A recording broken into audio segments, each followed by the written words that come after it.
ശ്രീകൃഷ്ണ ജയന്തി ആഘോഷത്തിലലിഞ്ഞ് നാടും നഗരവും. ബാലഗോകുലങ്ങളുടെ നേതൃത്വത്തിൽ വീഥികളെ വൃന്ദാവനമാക്കി നടത്തിയ വർണ്ണശബളമായ ശോഭായാത്രകളിൽ ആയിരക്കണക്കിന് വിശ്വാസികൾ അണിചേർന്നു. ഗുണമേന്മയോട് കൂടിയ ഉൽപ്പന്നങ്ങൾ മിതമായ നിരക്കിൽ. Sri Krishna hardwares, MG road, Kasaragod.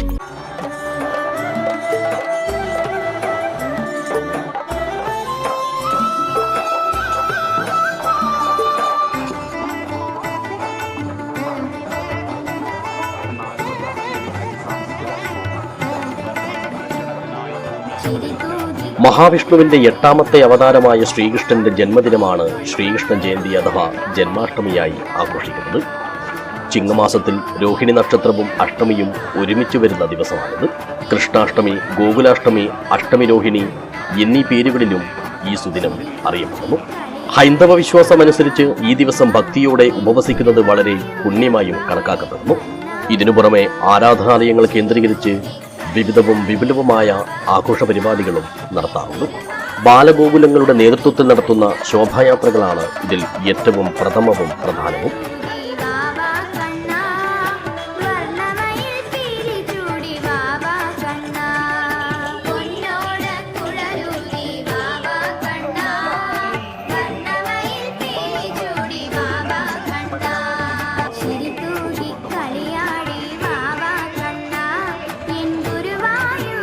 ഗ്രാമം തണലൊരുക്കട്ടെ, ബാല്യം സഫലമാക്കട്ടെ എന്ന സന്ദേശം മുൻനിർത്തിയാണ് ഈ വർഷം ബാലഗോകുലം ശ്രീകൃഷ്ണ ജയന്തി ആഘോഷിക്കുന്നത്. ഇതിന്റെ ഭാഗമായി കാഞ്ഞങ്ങാട് ഗോകുല ജില്ലയിൽ 110 ശോഭയാത്രകൾ നടന്നു.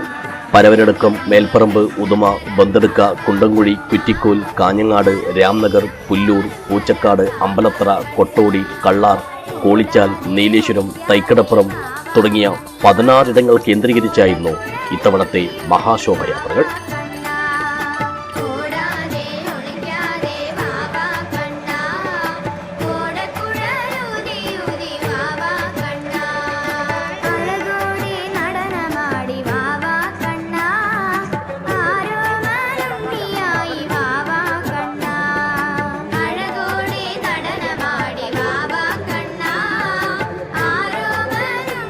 വീഥികളെ വൃന്ദാവനമാക്കിയ ശോഭായാത്രകളിൽ അപാലവൃദ്ധം വിശ്വാസികളും അണിചേർന്നു.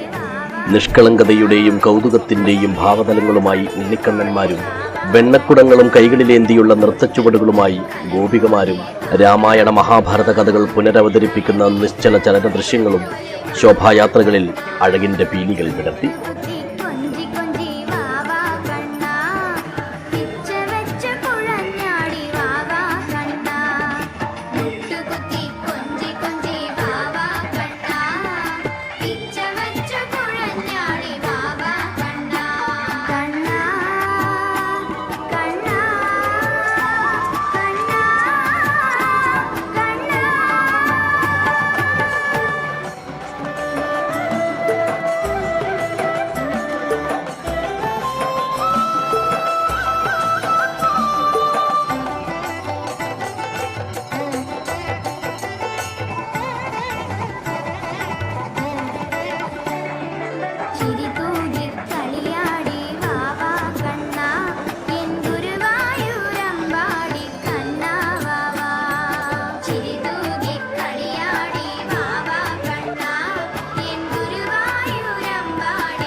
വസുദേവനും യശോദയും കംസനും ഹനുമാനും ഉൾപ്പെടെയുള്ളവരും പ്രതീകാത്മകമായി പുനർജനിച്ചു.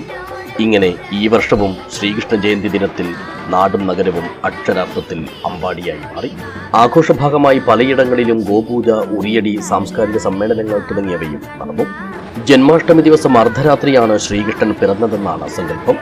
അതിനാൽ ഈ ദിവസം അർദ്ധരാത്രി ശ്രീകൃഷ്ണ ക്ഷേത്രങ്ങളിൽ വിശേഷാൽ പൂജകളും പ്രാർത്ഥനകളും നടത്താറുണ്ട്.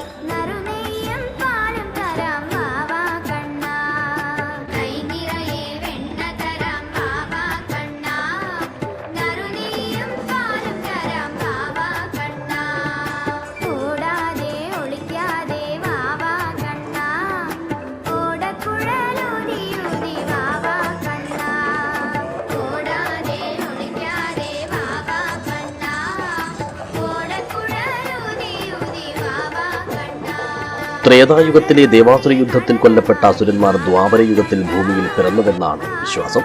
ഇവർ പൂർവാധികം ശക്തി പ്രാപിച്ച് വംശത്തെ വർദ്ധിപ്പിക്കാൻ തുടങ്ങിയതോടെ ഭൂമിയിൽ അസുരന്മാരുടെ അംഗസംഖ്യ പെരുകി. ഇവർ ലോകത്തെയും ഭൂമിയെയും അധർമ്മത്തിലേക്ക് നയിച്ചു. എല്ലാ വിഭവങ്ങളിലും അസുരന്മാർ തങ്ങളുടെ ആധിപത്യം ഉറപ്പിച്ചു. ഇതോടെ ഭൂമിദേവി ക്ഷീണിതയായി. ഈ അസുരന്മാരിലെ പ്രധാനി കാലനേമി അംശത്തിൽ ജനിച്ച കംസനായിരുന്നു. അസുരന്മാരുടെ ചെയ്തികളിൽ മടുത്ത ഭൂമിദേവി പശുവിന്റെ രൂപത്തിൽ ദേവലോകത്തെത്തി കാര്യങ്ങൾ വിശദീകരിച്ചു. ദേവന്മാർ ഭൂമിദേവിയെയും കൂട്ടി ബ്രഹ്മലോകത്തെത്തുകയും ബ്രഹ്മാവിനെ കണ്ട് തങ്ങളുടെ പ്രശ്നം ബോധ്യപ്പെടുത്തുകയും ചെയ്തു. എന്നാൽ താൻ കംസന് വരം നൽകിയിട്ടുള്ളതിനാൽ തനിക്ക് അയാളെ വധിക്കുവാൻ സാധിക്കില്ലെന്ന് ബ്രഹ്മാവ് അറിയിച്ചു. തുടർന്ന് അവരെല്ലാം കൂടി പാലാഴിയിൽ പോയി മഹാവിഷ്ണുവിനെ കണ്ടു. വിഷ്ണു ഇവരുടെ ആവലാതികൾ കേൾക്കുകയും താൻ ഭൂമിയിൽ അവതരിച്ച് ലോകോപകാരാർത്ഥം അസുരന്മാരെ നിഗ്രഹിക്കുമെന്നും ഭൂമിയുടെ അമിതഭാരം കുറയ്ക്കുമെന്നും അറിയിച്ചു. ഇങ്ങനെ മഹാവിഷ്ണു ശ്രീകൃഷ്ണാവതാരം സ്വീകരിച്ച് ഭൂമിയിൽ ജനിച്ച ദിവസമാണ് ജന്മാഷ്ടമി എന്നാണ് ഐതിഹ്യം.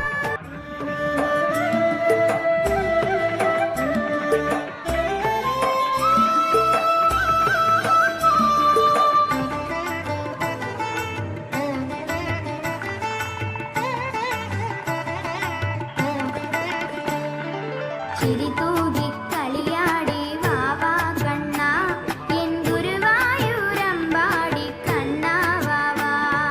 ചിരിതൂകി കളിയാടി വാവാ കണ്ണ എൻ ഗുരുവായൂരം. News desk Kasaragod vision.